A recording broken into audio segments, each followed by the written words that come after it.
자, 계속해서 우리 한번 다음 내용을 좀 살펴보도록 하겠습니다. 자, 이번에 독립세와 부가세라는 것이 있어요, 여러분. 자, 결론부터 말하면 여러분, 그냥 가볍게 봐주셔도 큰 무리는 없겠어요, 여러분. 근데 여러분, 독립세라는 것은 한번 그냥 부담 없이 보시면 소득이라든지 수익이라든지 재산, 거래 등 이게 우리가 세금이 부과되는 객체입니다, 여러분. 그래서 세금을 어디다 부과하는 거냐? 대표적인 것이 여러분, 우리 소득, 그래서 소득세 이런 거죠.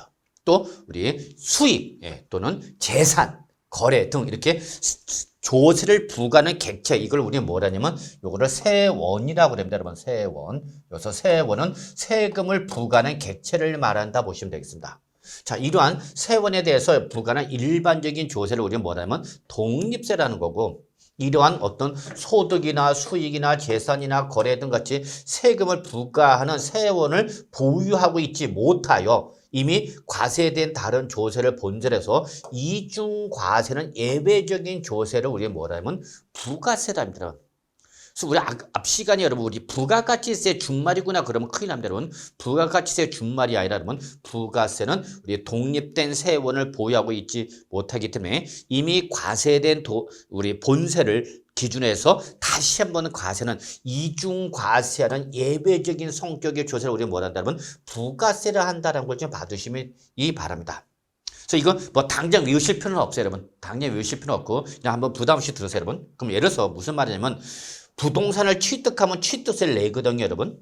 그러면 이 부동산을 취득한 사람은 그 부동산에 취득해서 취득세가 부과되면 이 취득세로 끝나는 것이 아니라 이 부과된 요 취득세를 기준해서 한 번 더 요 취득세는 뭐가 농어촌 특별세나 여러분 지방교세를 한 번 더 부과됩니다.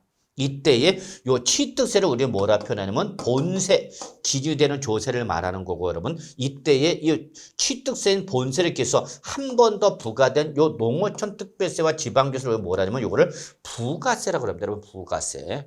그래서 부가세는 이미 뭐가 부과됐는데 취득세가 부과됐는데 그 부과된 취득세를 기준해서 한 번 더 부과한다. 그래서 여러분 이거 무슨 과세, 여러분? 이중과세는 어떤 예외적인 조세를 우리 뭐라 한다, 여러분? 부가세라 한다라고 봐두시면 되겠습니다, 여러분. 아시겠죠?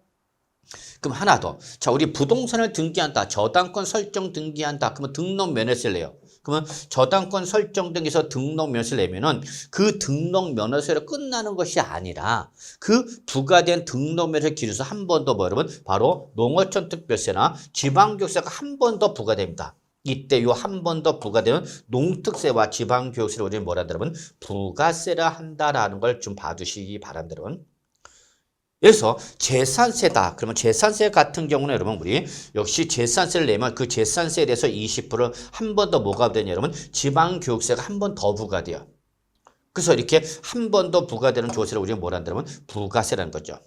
그 다음에 종합부동산세 납세 의무자다. 그러면 그 종합부동산세 납세 의무자는요, 종합부동산을 낼 때 그 종부세로 끝나는 것이 아니라 그 부과된 종부세를 기준해서 20% 한 번 더 뭘 내냐? 농어촌 특별세 한 번 더 부과합니다. 한 번 더 부과한다. 무슨 세, 여러분? 부가세라는 거죠, 여러분. 근데 여러분 하나 꼭 기억하셔야 돼요. 우리가 앞으로 부동산 세법을 공부하는 과정에서 뭐가 부과되면 여러분? 소득세가 부과되면 여러분 무조건 요 소득세가 부과되면 요 소득세의 10%를 무조건 뭘 한 번 더 내냐? 바로 지방소득세를 한 번 더 냅니다. 그래서 여러분 꼭 기억하셔야 돼요, 여러분. 항상 뭐가 있으면 여러분 소득세가 있으면 그 소득세 몇 프로를 10%를 한 번 더 뭐를 낸다면 지방소득세를 한 번 더 냅니다. 그러면 항상 소득세 그러면 항상 그 뒤에 뭐가 쫓아온다 그러면 지방소득세가 한 번 더 쫓아옵니다. 그래서 요 부과되는 소득세 몇 프로를 여러분 10%를 지방소득세를 한 번 더 내야 돼요. 그래서 항상 다시 한번 강조할게요, 여러분. 뭐가 있는 것은 소득세가 있는 것은 반드시 뭐가 있다, 여러분? 지방소득세가 꼭 같이 옵니다. 얘는 꼭 같이 다녀요, 여러분. 아시겠죠? 그러면 이때에 이 지방소득세를 뭐를 근거로 해서 부과되는 거죠? 소득세를 근간으로 해서 부과되는 거죠. 그럼 얘는 부가세냐? 아닙니다. 얘는 지방소득세는 비록 소득세를 기준해서 한 번 더 부과되지만 얘는 지방소득세를 부가세로 분류를 하지 않고 독립세, 일반적인 조세로 분류한다는 걸 좀 주의해 주시기 바랍니다, 여러분. 조금 더 자세한 내용은 본 강의 들어가서 기회가 있을 때 설명을 다시 한번 드리겠지만 어쨌거나 여러분 요거는 기억하셔야 돼요, 여러분. 뭐가 있는 것에는요? 소득세가 있는 것에는 항상 그 소득세 10%를 한 번 더 뭐로 부과한다? 지방세로 부과한다. 그래서 이걸 뭐라 한다, 여러분? 지방소득세라 한다라는 거죠, 여러분. 아시겠죠? 그래서 소득세, 그러면 항상 뒤에 누가 쫓아온다 그러면 지방소득세. 몇 프로예요, 여러분? 10%를 쫓아온다. 꼭 기억하셔야 돼요. 그러면 항상 100의 소득세가 부과됐다. 100의 소득세가 부과됐다. 그럼 100의 10%인 얼마? 10이 뭐로 온다 그러면 지방소득세로 오는 거죠. 그래서 보니까 결국 세부담률은 110이 되는 거죠. 여러분 110이 되는 거죠. 그래서 항상 소득세가 있으면 소득세 세율에 몇 프로면 110%가 실제 세부담이 되는 거죠. 그래서 100%가 소득세가 되는 거고 10%가 뭐가 되는 거다 여러분? 지방소득세가 되는 거다라는 걸 꼭 기억하셔야 돼요. 여러분 아시겠죠? 이걸 설명하기 위해서 부가세라는 개념을 설명했다. 그래서 기본적으로 부가세는 우리가 이중과세가 되는 예외적인 조세를 말하는데 특히 항상 뭐가 부과되면 여러분? 소득세가 부과되면 그 소득세 몇 프로를 10%를 뭐로 쫓아온다 여러분? 지방소득세로 쫓아온다는 걸 여러분이 꼭 좀 기억해 두시기 바라겠습니다. 여러분 아시겠죠? 네. 그러면 이러한 예외적인 부가세로서 우리가 해당하는 것이 뭐가 있냐면 여러분 지방 국세 쪽에서 여러분 교육세와 농어촌 특별세가 부가세에 해당하고요. 지방세는 지방교육세가 바로 부가세에 해당합니다. 근데 이 중에서 우리가 시험 범위에 해당해서는 요 농어촌 특별세와 지방교육세가 부가세로서 여러분이 좀 한번 기억해 두시면 고맙겠습니다. 당장 외우지 않아도 좋아요. 앞으로 공부할 내용이니까. 그러면 우리 농어촌 특별세나 지방교육세는 모이면서 여러분 목적세이면서 또 부가세 성격을 띠고 있다라는 걸 여러분이 좀 한번 초점을 좀 맞춰주시면 될 것 같아요. 여러분 아시겠죠 여러분? 네, 그래서 요거를 좀 봐두시고요. 자, 그 다음에 다음 내용 살펴보도록 하죠. 자, 이제 우리 종가세와 종량세란 말이 나옵니다.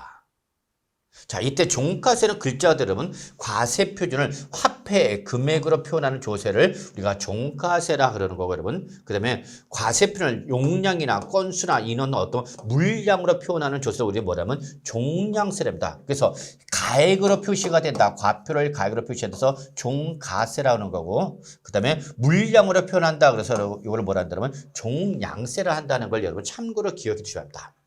근데 여러분 이거보다 더 중요한 건 뭐냐면 여러분 항상 모든 조세는 과세 표준에다가 뭘 곱해서 세율을 곱해서 산출세액이 납니다. 이거는 꼭 기억하셔야 돼요. 여러분.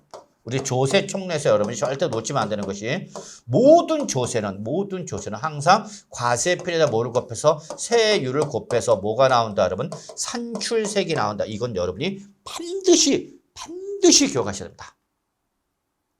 어떻게 보면 조세 총론이 뿐만 아니라 우리 부동산세법을 공부할 때 꼭 빠지지 않고 나오는 게 바로 요 과세 표준에다 세율을 곱해서 뭐가 나온다 여러분? 산출세액이 나온다. 그래서 여러분 이걸 외우셔야 됩니다. 어떻게 외우냐면 여러분 과세산 이렇게 외우시기 바랍니다. 여러분 과세산.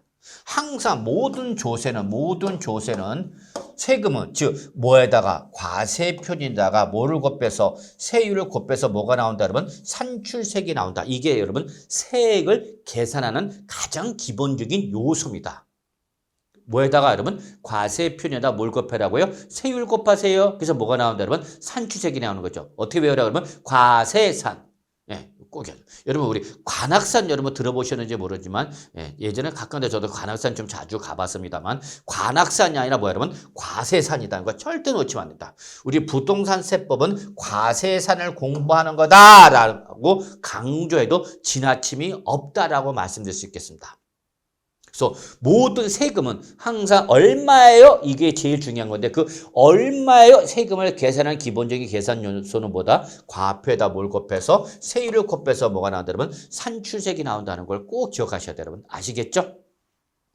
그럼 과세 표준은 뭐냐? 바로 요 세액을 계산하기 위한 기본적인 그 내용을 말한다 보시면 되겠죠. 그래서 가액이나 수량을 말한다, 물량을 말한다 보시면 되겠고요. 이때 요 과표가 가액으로 표현되는 조세를 우리가 뭐라 표현했냐면 우리가 저기서 봤던 것처럼 따를 종자에 가액 가짜 써갖고 바로 뭐냐? 종가세라고 그러는 겁니다.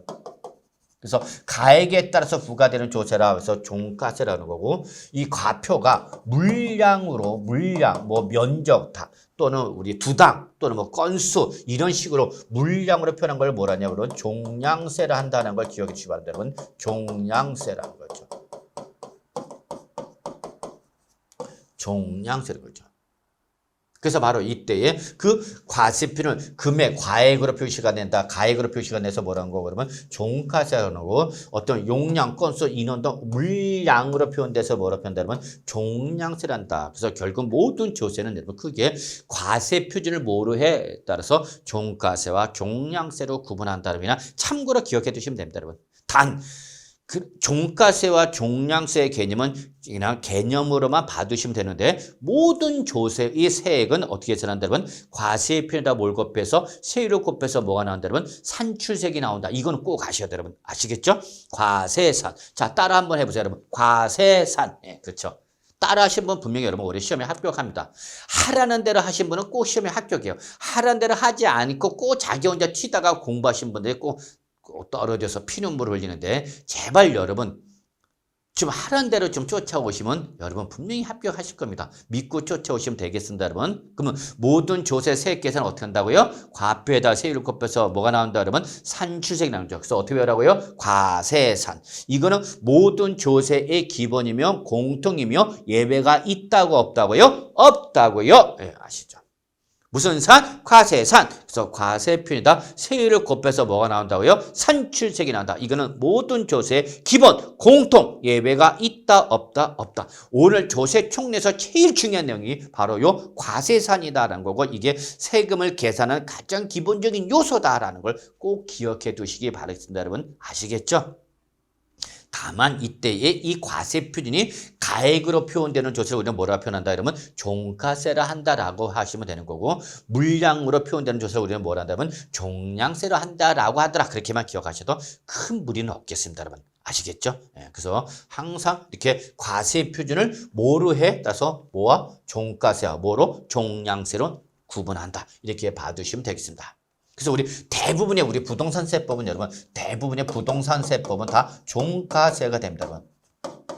근데 나중에 여러분 우리가 공부를 하다 보면 알겠지만 여러분 등록 면허세에서 여러분 예외적으로 이렇게 건당으로 이렇게 물량으로 표현된 조세가 예외가 있기도 있습니다. 그래서 여러분 우리 시험 범위 중에서 예외에 해당하는 종량세로 나올 수 있는 것이 바로 뭐가 있다면 등록 면허세가 있다. 그래서 등록 면허세는 대부분 역시 가액을 과표하는데 여러분 예를 들어서 뭐 변경 등기라든지 말소 등기라든지 해지 등기 등 이러한 경우일 때는 건당이라는 물량으로 표현되는 예외적인 종량세가 등록 면허세에서도 나올 수 있다는 걸 참고로 봐두시면 됩니다. 당장 외울 필요는 없어요, 여러분. 그냥 개념만 봐두시면 돼요. 당장 외워야 될 건 뭐, 여러분? 그렇죠? 과세사는 반드시 외우셔야 됩니다, 여러분. 아시겠죠? 그래서 모든 조세의 세액은 예외 이시 없이 세액을 어떻게 산다? 과표에다가 세율을 곱해서 뭐가 나온다, 여러분? 산출세액이 나오는 거다라는 걸 꼭 기억해 두시기 바랍니다, 여러분. 아시겠죠?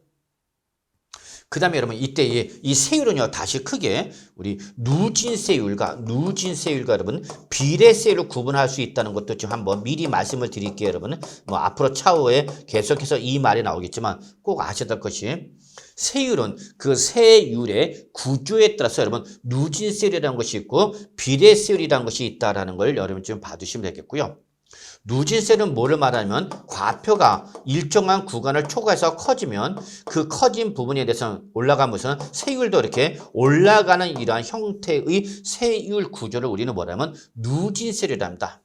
그래서 이 누진세는 특징이 뭐냐면 여러분 이렇게 계단 형태로 세율이 이렇게 올라가는 걸 말합니다. 계단 형태로. 그래서 과표가 이렇게 일정한 구간을 초과하게 되면 그 초과한 부분에서 좀 더 세율이 높아지는 이러한 계단형 형태의 세율을 뭐라 한다 여러분? 누진세율이라 한다라는 것이고요. 비례세율은 과세표준이 커진다 하더라도 무조건 세율은 하나의 세율로 변화가 없는 것, 딱 정해져 있는 세율을 우리는 뭐냐면 비례세율이죠. 이 비례세는 여러분 과표가 얼마냐에 관계없이 무조건 그냥 세율이 딱 정해졌다. 과표가 얼마냐에 따라서 관계없이 그냥 딱 세율이 정해지는 거죠. 대표적인 것이 바로 뭐냐면 부가가치세. 부가가치세는 여러분 다 아시다시피 몇 프로죠? 여러분 10%죠. 1,000원짜리 사도 부가세는 10%. 10,000원짜리 사도 10%, 100만 원짜리 사도 10%, 1억짜리 사도 10%, 10억짜리 사도 10%. 그냥 딱 얘는 가액과 관계없이 무조건 세율이 하나로 정해져 있는 거죠. 이걸 무슨 세율이라 한다 그러면 비례세율이라 한다는 걸 기억해 두셔야 됩니다, 여러분. 그래서 앞으로 우리 부동산 세법을 공부할 때 세율을 얘기를 할 때에 누진세율 또는 비례세율이라는 말을 계속 할 텐데 누진세율은 이렇게 과세 편익 구간에 따라서 좀 더 세율이 높아지는 구조를 뭐라 한다 그러면 누진세율이라 한다. 근데 과세 편익이 커짐에 관계없이 무조건 하나의 세율을 정하는 걸 우리는 뭐라 하면 비례세율을 적용한다라는 걸 좀 봐두시기 바라겠습니다. 여러분 아시겠죠? 예를 들어서 여러분 우리 소득세 여러분이 아마 개인으로서 어떤 경제적 활동을 하게 되면 그 경제적 활동을 해서 벌어들인 소득에서 소득세가 부과됩니다. 근데 이 소득세는 여러분 세율이 최저 6%또 출발해서 여러분 15%, 24%, 그다음에 35%, 그다음에 38%, 그다음에 40%, 그다음에 42%, 그다음에 뭐 45% 이런 식으로 해서 6%부터 45%까지의 8단계 초과준세를 잡니다. 그래서 6% 세율이 적용되는 게 있고요. 그다음에 15%가 적용되는 게 또 있고 24%, 35%, 38%, 40%, 42%, 45% 이렇게 8개로 구분돼서 그 과표가 커지면 커질수록 점점 6%, 15%, 24%, 35%, 38%, 40%, 42% 이렇게 8단계로 구분돼서 세율이 적용되는 것을 우리가 뭐라 하면 누진세율이라고 하고 이 대표적인 것이 바로 뭐다 하면 소득세 세율이 그럽니다. 또 우리 시험 범위는 아닌데 여러분 알아둘 것이 상속세나 징역세는 여러분 최저 10%, 그다음에 20%, 그다음에 30%, 그다음에 40%, 그다음에 50% 이렇게 5단계의 누진세를 정합니다. 그래서 과표가 1억 이하 할 때는 10%, 1억을 초과해서 5억까지는 20%, 5억을 초과해서 10억까지는 30%, 10억을 초과해서 30억까지는 40%, 30억을 초과하면 여러분 50% 이렇게 5단계 누진세를 적용하는 거죠. 이러한 세율을 뭐라 한다면 누진세율이라 한다는 걸 꼭 기억해 두셔야 돼요, 여러분. 그래서 누진세율은 과세 편이 커짐에 따라서 그 구간별로 세율이 높아지는 계단형 형태의 세율을 뭐라 한다면 누진세율이라 한다는 걸 꼭 기억해 두시고요. 반대로 부가가치세가 대표적인 우리가 비례세율로서는 과세 표준의 크기에 관계없이 세율이 하나 10% 딱 정해져 있는 걸 우리는 뭐라냐면 바로 비례세를 한다는 걸 여러분이 좀 알아두시길 바라고요. 그래서 비례세는 무슨 형태냐면 수평선이죠. 그래서 세율이 계단형 형태를 띠면은 이걸 누진세율, 과세 편익의 구간에 관계없이 그냥 하나의 세율을 정하는 걸 뭐 비례세율이라 한다는 걸 여러분이 좀 알아두시기 바라겠습니다. 여러분 아시겠죠?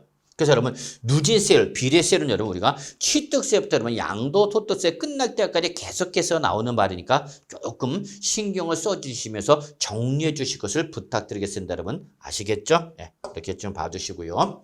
자, 그 다음에 여러분 우리 재산세라는 것 좀 한번 좀 갑시다. 재산세.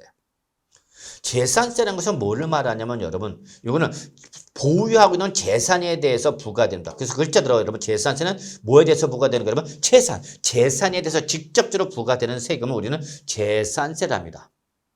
근데 이 재산세는 지방세인 재산세 이름이 똑같아서 여러분 어떤 교수님은 재산세군 이렇게 무리군자 쓰시는 교수님도 계시집니다. 근데 여러분이 나중에 중개법에서 배우시겠지만 여러분 우리가 부동산 등이 공매나 경매로 넘어가서 그 공매 경매가 됐을 때 그 공매 경락가액을 법에 따라서 정해주게 됩니다. 이게 법정 순서가 결정이 되는데 이때 여러분 요 법에 따라서 부과되는 배분되는 금액 중에서 그 근저당권 등에 설정된 날짜와 관계없이 무조건 이 재산세를 우선 배분을 받는 걸 우리가 뭐라 하면 중개법에서 당해세라고도 합니다, 여러분. 그래서 세법에서는 재산세라는 것을 중개법에서는 뭐라고 표현하기도 한다, 여러분? 당해세라고도 합니다, 여러분. 당해세. 그래서 당해세는 글자대로 뭐에 대해서 부과되는 여러분? 당해 재산에 대해서 직접 부과된 조세를 당해세란다는 걸 꼭 기억하셔야 돼요, 여러분. 그래서 여러분 재산세는 글자대로 뭐에 대해서 부과되는 여러분? 재산에 대해서 부과되는 세금을 말하는데 이때에 이걸 중개법에서 뭐라고도 표현한다고 여러분? 당해세라고도 표현한다는 걸 좀 기억해 두시 바랍니다. 여러분 아시겠죠? 이때 여러분 요 당해세 즉 재산세에 해당해서 별표 하나 정도 좀 꼭 체킹해 두시고요. 이에 해당하는 종류로 여러분 기억해 두셔야 되는데요. 첫째 뭐죠? 재산세와 그 부가세인 지방교육세. 그다음에 지역자원시설세인데 우리가 부동산세법에서 말하는 지역자원세 뭐라 했죠 여러분? 소방분 이랬죠 여러분. 그래서 지역 자원시설은 특정 자원과 특정 시설 그리고 소방분으로 나눠지는데 우리 부동산 세법에서 말하는 지역 자원시설은 뭐를 말한다? 소방분을 말한다 그랬잖아요. 그래서 재산세, 그다음에 지역 자원시설세, 그다음에 국세 쪽에서 부과되는 보유세가 바로 뭐냐면 종합부동산세죠. 그래서 여러분 요거 꼭 기억하셔야 돼요. 보유세 세 가지 여러분 꼭 기억하셔야 돼요. 뭐라고 외운다 여러분? 재지종. 요거는 반드시 외우셔야 됩니다. 별표 3개. 부동산을 보유하는 단계에서 부과되는 세금 3가지 뭐라고 여러분? 재산세, 지역자원시설세, 종합부동산세. 그래서 어떻게 하면 여러분? 재지종 이렇게 외우시면 돼요. 여러분 재지종을 꼭 기억해 주셔야 합니다. 그래서 재산세, 지역자원시설세, 종합부동산세입니다. 이때의 재산세는 그 부가세인 지방교육세가 포함이 되는 거고요. 지역자원시설은 뭐를 말한다면 소방분 지역자원시설을 말한다. 그 다음에 종합부동산세가 대표적인 보유세라는 걸 꼭 기억하셔야 합니다. 그래서 보유세인 재지종은 보유하는 단계에서 부과되는 세금일 뿐만 아니라 무슨 세 성격을 띠고 있다면 당해세 성격에 띠고 있다는 거죠. 그 다음에 이거 말고도 우리 시험범위는 조금 벗어나지만 상속세, 증여세 이런 것도 여러분 바로 당해세에 해당하고 여러분 그 다음에 자동차세, 지방세 중에서 자동차를 소유할 때 부과되는 자동차세 여러분 아시죠 여러분? 이것도 자동차라는 재산에 대해서 직접 부과되기 때문에 당해세 성격을 띠기도 합니다. 그런데 여러분이 꼭 기억할 건 뭐냐면 이 당해세의 특징은 여러분 근저당권 등 어떤 피담보 채권의 설정 일자와 관계없이 무조건 항상 우선 배분을 받는 성격을 띠고 있다. 이게 바로 당해세의 가장 중요한 특징이 되겠습니다. 즉 재산세와 지방교육세나 소방분 지역자원시설세나 종합부동산세는 아무리 은행에서 저당권을 먼저 설정해서 또는 우리 임차인의 임차권을 저당권을 전세권 임차권을 먼저 설정했어도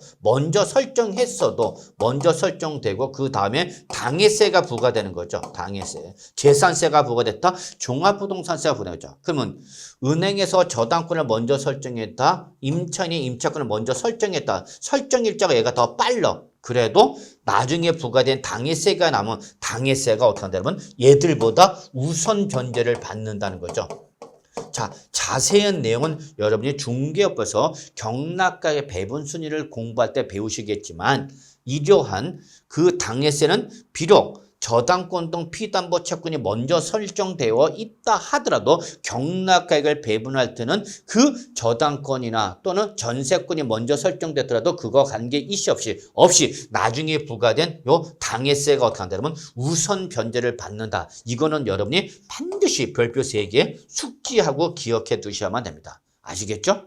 자, 이러한 내용은 다시 본 강의 들어가서 또 나오니까 여러분 그런가 보다 당해세는 중요하다 꼭 기억해 두셔야 된다라는 것만 여러분 우리가 입문 과정에서만 체킹해 두시면 되겠습니다. 아시겠죠 여러분? 그래서 당해세는 중요하다라고 봐두시면 되겠습니다. 자, 그 다음에 여러분 우리 세법의 당사자인 과세권자와 납세 의무자로 좀 넘어가도록 하겠습니다. 여러분. 자, 여기서 말하는 과세권자와 납세 의무자는 여러분 우리 세법의 당사자죠. 세법의 당사자입니다.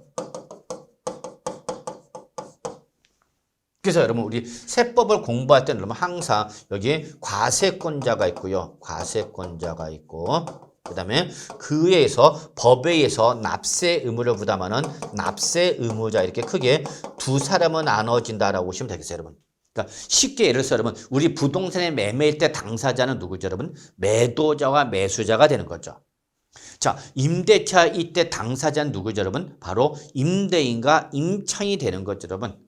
자, 지상권 설정한다. 그럼 지상권 때 당사자는 누구죠 여러분? 바로 우리 지상권자와 지상권 설정 의무자인 건축주와 건물주와 그 다음에 토지 소유자가 있겠죠 여러분. 그죠? 지역권을 설정한다 그러면 지역할 때 당사자 누구죠, 여러분? 요역지 소유자와 승역지 소유자가 나오는 거죠, 여러분. 예, 이런 식으로 항상 법률 행위를 할 때는 바로 반드시 그 법률 행위의 당사자가 있는데 세금도 세법이라는 법률 행위이기 때문에 세법의 당사자는 누가 나온다, 여러분? 바로 과세권자와 납세 의무자가 나온다는 걸 꼭 기억해 두셔야 합니다. 우리가 부동산 세법을 공부할 때 여러분 우리 항상 시험 보는 이날 지금 이 순간부터 시험 보는 그날까지 계속해서 배우는 게 바로 뭐다면 과세권자와 납세 의무자라는 걸 여러분이 꼭 좀 기억해 두시기 바랍니다. 여러분 아시겠죠? 그래서 과세권자는 글자 그대로 법률에서 세금을 부과하는 권리를 가진 자가 과세권자가 될 것이고 그다음에 법률에 의해서 납세 의무를 부담하는 자를 우리가 뭐라 그러면 납세 의무자라 한다는 걸 봐두시면 되고 이때 세법의 당사자는 누구다? 과세권자와 납세의무자. 이건 절대 놓치면 안 됩니다. 세법의 당사자 누구다고요? 과세권자와 납세의무자죠. 이때 물론 이 과세권은 크게 국가인 중앙정부와 지방자치단체로 나눠지는 거죠, 여러분. 예, 그래서 바로 이때에 국가인 정부가 부과하는 조세를 우리가 뭐라 표현했죠, 여러분? 그렇죠. 이거를 국세 그랬던 거죠. 그 다음에 지방자치단체가 부과하는 조세를 우리가 뭐라 한 거죠, 여러분? 바로 지방세 그랬던 거죠, 여러분. 그래서 결론은 우리 세법의 과세권자는 둘 중에 하나입니다. 또 국가인 정부나 지방자치단체가 바로 과세권자라는 거죠. 그래서 이때의 그 과세권자가 정부인 바로 정부가 부과하는 거죠, 여러분. 그걸 우리는 뭐라고 표현할 거라면 국세 그런 거고 지방자치단체가 부과하는 걸 뭐라 해서 우리는 지방세라는 거죠. 다 아시죠, 여러분? 어려움 없어요, 여러분. 예, 그래서 용어대로 글자 그대로 해석하시면 되죠. 그리고 그에 의해서 납세 의무를 부담한 자를 우리가 뭐라 하면 납세 의무자라 한다라는 걸 여러분이 당사자라 세법의 당사자로서만 기억해 두시면 되는 거죠. 그래서 결국 우리 국세 과세권자로서 누가 나온 거죠, 여러분? 정부가 나오는 거죠. 이때 정부 조직으로 나온 것이 우리 국세청장, 지방국세청장, 세무서장이 되는 거죠. 그리고 그를 관할하는 우리 공무원이 바로 공무원이 국세 이 과세권자다. 근데 국세는 여러분 국세에는 이거 말고도 또 뭐가 있죠, 여러분? 관세가 있죠, 여러분. 관세를 부과하는 것이 바로 세관정이 되는 겁니다, 여러분. 그래서 참고로 기억해 두면 되겠고요.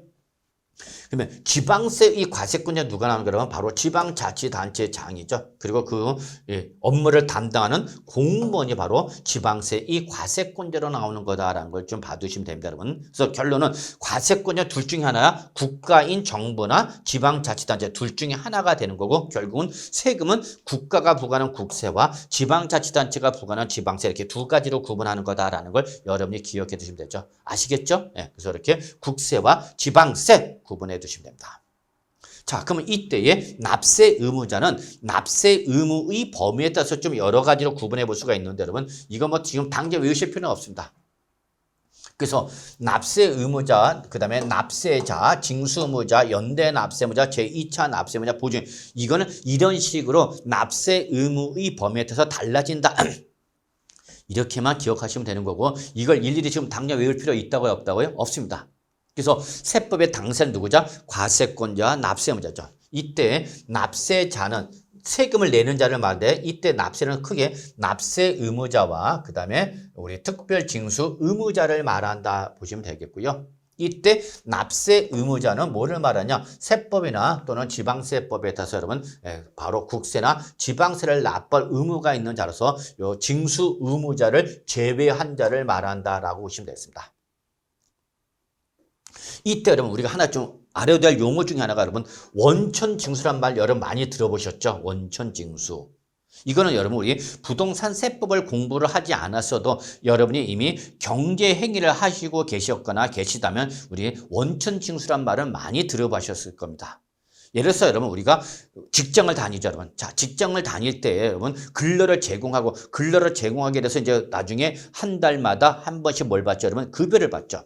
그러면 사업자가 여러분 근로자한테 그 근로의 대가로서 뭘 지급하는 거죠, 여러분? 바로 사업자가 급여를 지급하는 거죠, 급여. 그러면 이때 사업자가 근로자한테 급여를 지급할 때에 요 지급하는 급여에 대한 소득세를 빼고 주죠, 여러분. 이건 다 아시죠, 여러분? 예. 그러면 이때 돈을 줄 때부터 그 지급하는 금액에 대한 세금을 빼고 준다라고 해서 이걸 뭐라 편다? 이걸 우리는 원천징수라는 거죠. 가장 많이 들어보셨던 말이죠. 그래서 여러분 항상 급여를 받으면 그 급여에 대해서 그 지급하는 사업자가 그 소득세 간이 조건표에 따라서 소득세를 빼고 돈 줄 때부터 세금 떼고 준다. 이걸 우리가 뭐란다 그러면 원천징수라는 거죠. 이때 원천징수 누가 한가 그러면 국가가 한가 지방자치단체가 아니죠. 누가 한가 그 급여를 지급하는 누가 그러면 사업자가 뗀 거죠. 여러분 사업자가. 그러면 그 지급하는 급여에 대한 소득세를 빼고 주는 거죠. 그러면 여러분 항상 다시 한번 말하지만 뭐가 부과되면 소득세가 부과되면 그 부과된 소득세 몇 프로를 10%를 한 번 더 뭐로 내는 거죠 여러분? 지방소득세를 한 번 더 냅니다 라고 했었죠 여러분. 그래서 항상 급여에 대해서 소득세를 떼고 소득세를 떼니까 한 번 더 뭘 뗀다 그러면 지방소득세 떼죠. 그래서 그 뗀 거를 제외한 잔액만 요 급여에서 소득세와 지방소득세를 차감한 잔액을 우리가 급여 계좌로 입금시켜 주는 거죠, 여러분. 그러니까 근로자는 봉이야, 유리지갑이야. 얼마를 버는지 과세관청이 다 알아 몰라? 알죠. 왜? 얼마 지급하는 그 급여에 대한 세금을 다 빼고 주니까 과세관청은 이 근로자가 1년 동안에 얼마의 급여를 받아서 얼마의 소득을 올렸구나라는 걸 확인할 수 있어 없어? 있죠, 여러분. 그래서 바로 근로자는 봉이야. 그런 이유가 근로자는 100% 거의 노출된다는 것이 특징이죠.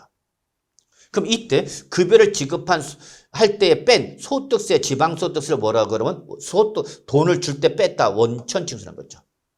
이거를 여러분 우리 지방세는 뭐라 표냐면 지방세는 이거를 뭐라냐? 특별징수라고 한다. 여러분 꼭 기억하셔야 돼요. 여러분. 그래서 국세에서 원천징수라는 말을 지방세에서는 뭐라 표현한다. 여러분 특별징수를 한다. 꼭 기억하셔야 됩니다. 여러분. 예.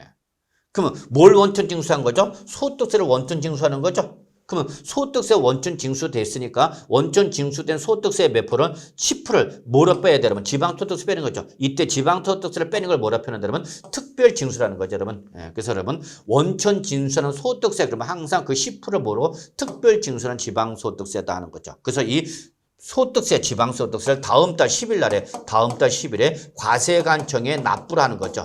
과세관청이 납부한다. 이걸 우리는 뭐라 하면 원천징수한다. 이때 이러한 징수 의무를 부담하는 자를 우리는 징수 의무자를 한다. 대표적으로 뭐예요, 여러분? 사업자 보시면 되죠, 여러분. 또 여러분 우리 은행에 예금하죠, 여러분. 지금은 뭐 저금리라 그래서 은행에 예금했더라도 많은 이자를 받지는 않지만 자 어쨌거나 은행에다 예금을 했죠. 그러면 예금을 했으니까 여러분 일정한 기간이 지나서 원금이나 이자를 받게 됐죠. 그럼 원금이나 이자를 받을 그 지급하는 이자에 대해서 우리 은행이 뭘 떼고 주죠, 여러분? 바로 소득세를 떼고 주죠. 네, 그러니까 예금을 해도 우리가 이자 받고 그 예금에 대한 대가 이자에 대해서 뭘 뗀다, 여러분? 소득세를 떼는 거죠. 그러면 소득세를 떼고 은행에서 우리 차액만 우리 예금자한테 지급하면 되는 거죠. 그럼 그 은행에서 원천징수세액을 다음 달 바로 세무서 납부를 하는 거죠. 이걸 우리가 뭐라 하면 원천징수죠. 그러면 소득세 뗐으니까 또 뭐가 떼야 되면 바로 지방소득세 10% 떼야 되겠죠. 이걸 지방세를 뭐라 표현한다면 특별징수를 한다는 걸 기억해 두시고요. 이때에 이러한 징수의 의무를 부담하는 자를 우리가 뭐라 한다면 징수 의무자를 한다는 걸 여러분이 참고로 봐두시면 되겠고요.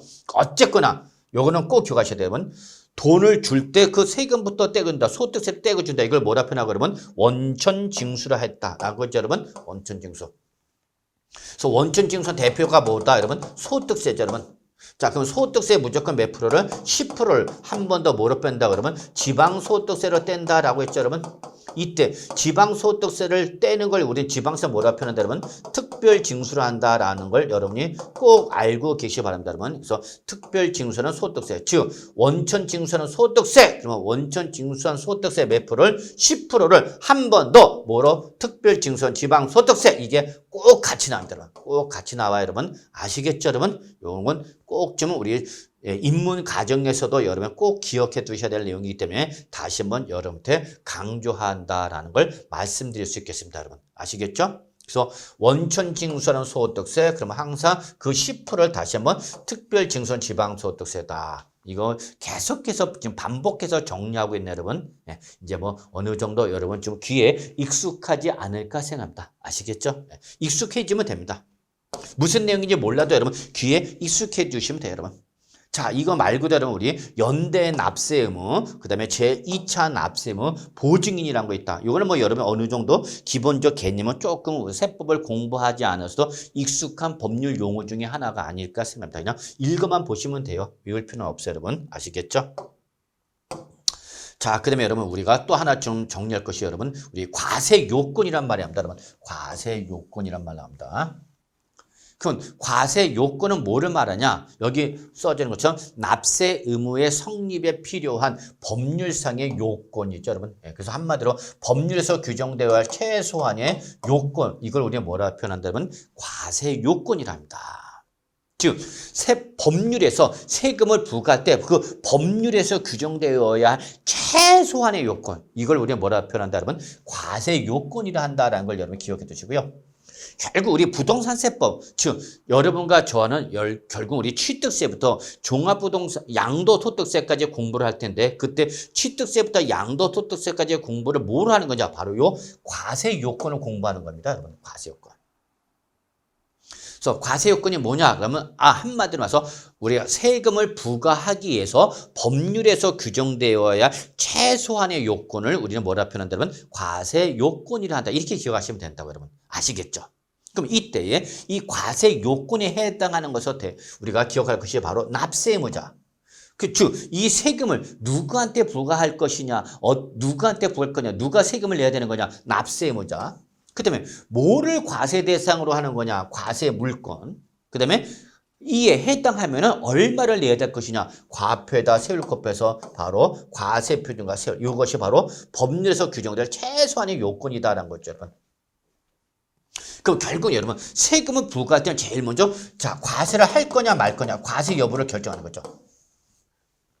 세금을 부과할 때는 얘가 과세 대상이야 아니야. 그래서 이걸 먼저 확인했죠. 그래서 과세 대상은 확정이 되면 이제 뭘 계산하는 거죠? 얼마야? 세액을 계산해야 되겠죠. 세액 계산. 이때 세액 계산은 우리가 어떻게 계산한다 했죠, 여러분? 그렇죠. 과세 표준에다 뭘 곱해서 여러분 세율을 곱해서 뭐가 나옵니다, 여러분? 산출세액이 나옵니다라고 했었죠. 과세산. 이 세액을 계산한 거죠.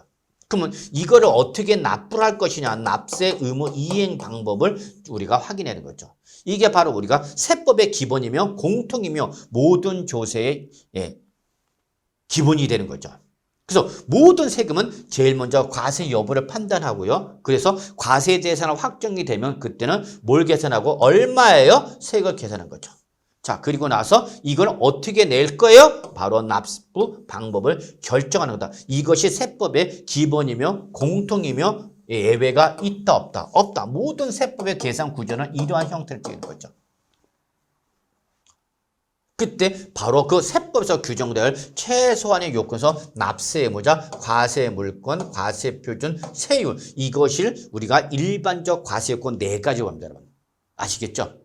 그래서 아직까지 시험에는 여러분 우리가 다음 중 일반적 과세 요건으로 볼 수 없는 것은 이런 식으로 해서 아직 시험에 나오지는 않았지만 그냥 일반적 과세 요건은 여러분 납세 의무자, 과세 대상, 과세 표준, 세율을 말한다 이렇게 봐두시면 됩니다. 여러분 아시겠죠? 여러분? 그럼 여기서 과세 시기는 아직 여기 열거되어 있지 않죠, 여러분? 열거되어는 않죠, 여러분? 그래서 과세 시기는 기본적인 과세 요건은 아니다라는 걸 여러분 좀 참고로 기억해 두시면 되겠습니다, 여러분. 아시겠죠?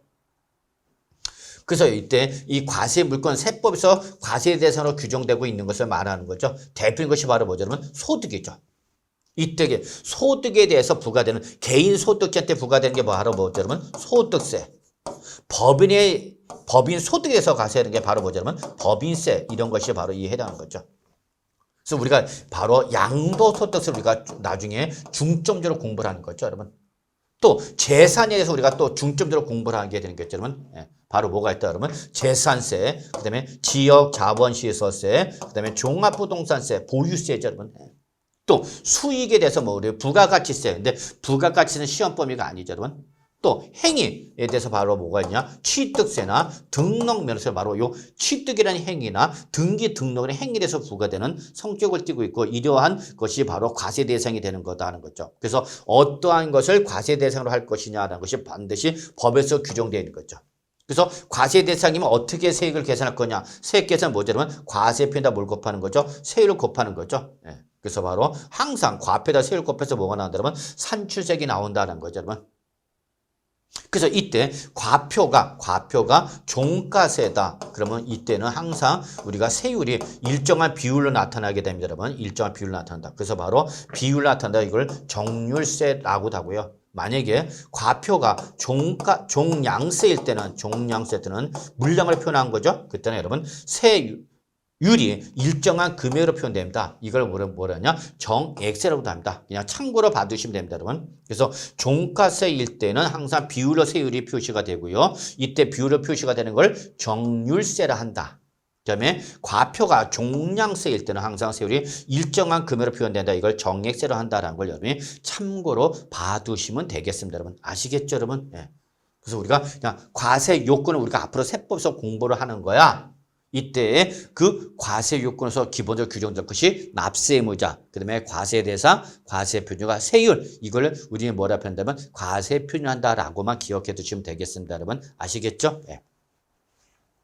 자, 그다음에 이제 여러분 우리가 조금 어려운 말 나옵니다, 여러분. 표준세율과 탄력세율이라는 말이 나옵니다. 이거는 우리가 이제 취득세부터 나옵니다. 그냥 보시면 돼요, 여러분. 표준세율은 여러분 기본이 되는 세율을 말한다 보시면 됩니다, 여러분. 기본이 되는 세율. 어떤 특정한 세금을 부과할 때 기본이 되는 세율을 우리 뭐라 한다, 여러분? 표준세율이라 합니다, 여러분. 표준세율이라 한다. 근데 이때에 이 기본이 되는 세율은 모든 국세나 지방세에서 꼭 반드시 적용해야 되는 거냐? 아니요. 요거와는 달리 법에서 요 일정한 법에서 다르게 정할 수 있는 세율을 걸 바로 뭐라면 우리 탄력세입니다. 그래서 탄력세는 여러분 표준세율의 비록 우리 부동산세법은 표준세율의 50% 범위 안에서 더하거나 뺄 수 있는 이러한 일정한 범위 내에서 세율을 탄력적으로 적용할 수 있는 세율을 우리는 뭐라냐면 탄력세율이라고 합니다, 여러분. 그래서 우리가 취득세부터 우리 양도소득세까지 공부를 할 때 여러분 가장 세율에서 많이 나오는 말이 표준세율과 탄력세율이라는 말이 많이 나옵니다. 탄력세율과 대응되는 게 바로 뭐냐면 여러분 일정세율입니다. 여러분 일정세율.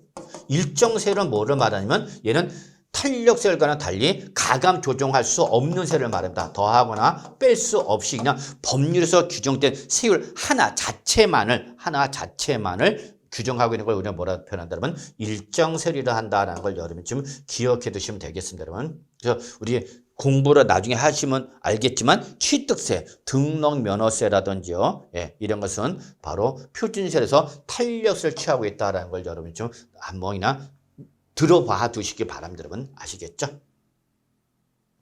자, 그다음에 과세 기간이라는 것이 여러분, 자, 요거는 세법에 따라서 과세 표준을 계산할 때 기간을 개념으로 적용되는 걸 우리가 뭐냐면 과세기간입니다. 그래서 이때 이렇게 과세 기간별로 부과하는 대표적인 것이 우리 소득세가 있고 법인세가 있고 부가가치세가 있습니다, 여러분. 이때 특히 우리는 소득세가 우리 공인중개사 부동산 세법의 시험 범위에 해당하고요. 부가가치세나 법인세는 우리 시험 범위가 아니니까 너무 여러분 신경 쓸 필요 없어요, 여러분. 즉 소득세는 여러분 꼭 기억하셔야 돼요. 소득세는 과세를 할 때 여러분 이렇게 매년 1월 1일부터 출발해서 여러분 12월 31일 1년을 1과세단위로 하여 부과됩니다. 이때에 요 1월 1일부터 12월 31일 1년을 바로 1과세기간에 합니다. 이렇게 기간별로 부과하는 조세를 우리는 기간세라고도 합니다, 여러분. 기간세. 기간을 단위로서 부과한다 해서 이게 뭐라고 표현한다면 기간세라 한다는 걸 좀 기억해 두시고요. 이 기간세 대표가 소득세, 법인세, 그 다음에 부가가치세가 있습니다만 이 중에서 부가가치세와 법인세는 우리 시험 범위가 아니기 때문에 여러분은 소득세만 기억하시면 되는데 다시 한번 말하지만 소득세는 언제부터? 1월 1일부터 출발해서 12월 30일 끝날 때까지를 1년을 1과세하죠. 그래서 이렇게 소득세는 무슨 세로 과세한다 그러면 1년 단위로 과세하는 기간세다는 거죠. 이때 여러분 우리가 용어로서 한번 좀 봐두실 것이 1월 1일 뭐라 표현하냐면 과세기간 개시일이랍니다, 여러분. 과세기간 개시일이라고 그러고 여러분. 즉 1월 1일부터 출발한다. 그래서 과세기간 개시일. 그리고 12월 30일 끝나면서 종료가 된다 해서 이걸 뭐라 표현하냐? 과세기간 종료일이라고도 합니다. 그래서 여러분 여기서 우리가 소득세를 공부할 때 소득세는 매년 1월 1일부터 12월 31일 1년을 1단위로 해서 1과세기로 기간별로 부과하는 조세가 바로 소득세라는 걸 기억해 두시고 이때 우리 출발이 언제죠? 1월 1일 출발한다죠? 이걸 과세기간 개시일. 그래서 소득세법에서 여러분 과세기간 개시일 그러면 이건 언제를 말한다? 바로 1월 1일을 말합니다. 그 다음에 12월 30일 날에 끝납니다. 이걸 과세기간 종료일이라고 그랬죠, 여러분. 이때 과세기간 종료는 언제다, 여러분? 바로 12월 31일을 말하는 거다. 어디서? 소득세에서. 그래서 소득세에서 과세기간 개시일, 그러면 언제를 말하는 거고? 1월 1일을 말하는 거고, 과세기간 종료일, 그러면 이건 언제를 말한다, 여러분? 12월 31일을 말하는 거다. 이거는 여러분이 꼭 기억해 두셔야 합니다. 소득세를 공부할 때 이 개념을 모르면 안 됩니다. 그래서 소득세는 1월 1일 과세기간 개시를 해서 12월 30일 끝나면서 과세기간은 종료가 되는 거다라는 걸 알아두시기 바랍니다. 여러분 아시겠죠? 소득세에서 다시 한번 말씀드릴 거니까 여러분이 꼭 좀 기억해 두시기 바랍니다. 자, 그래서 일단은 이번 시간은 여기까지 하도록 하겠습니다.